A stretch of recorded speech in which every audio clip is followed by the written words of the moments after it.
So later today, President Trump will join the nation's press elite at the White House Correspondents Dinner. Take two.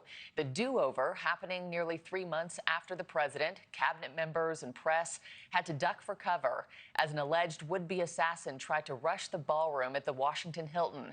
Now, he was stopped before he made it in, but a Secret Service officer was shot once in a bullet-resistant vest. That suspect has pleaded not guilty. Tonight's event will be at the Waldorf Astoria, and at a time when the Secret Service says threats against the people they're protecting are, quote, off the charts. NewsNation Washington correspondent Cory Smith is live at the White House. Cory, the Secret Service says its agents are ready for anything tonight. What are you hearing? Well, Markie, look, a new site requires a new security plan, and Secret Service Director Sean Curran says his agency is taking the necessary precautions to keep the president and everyone else at the dinner safe.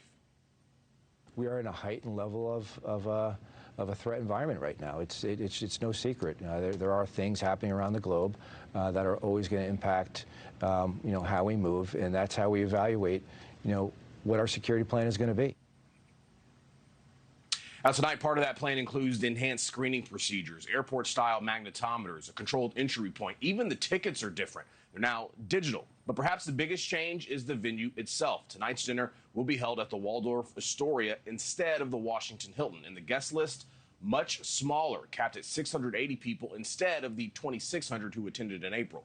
Reportedly, the First Lady, Vice President, Secretary of State, all will not be in attendance because of scheduling conflicts, but a host of other cabinet members are expected to be there.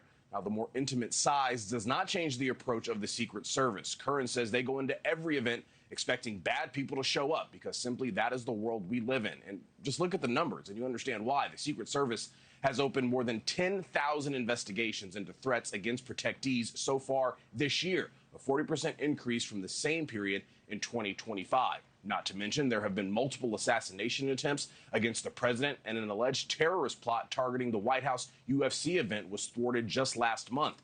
The White House is expressing confidence, though, in the Secret Service, as evidenced by President Trump's planning to attend the dinner tonight. Here's Press Secretary Caroline Leavitt. The president looks forward to finishing what he started before a despicable assassination attempt derailed the original event back in April, as we all know. And I encourage everyone watching tomorrow night to tune in for what promises to be a very entertaining and memorable evening.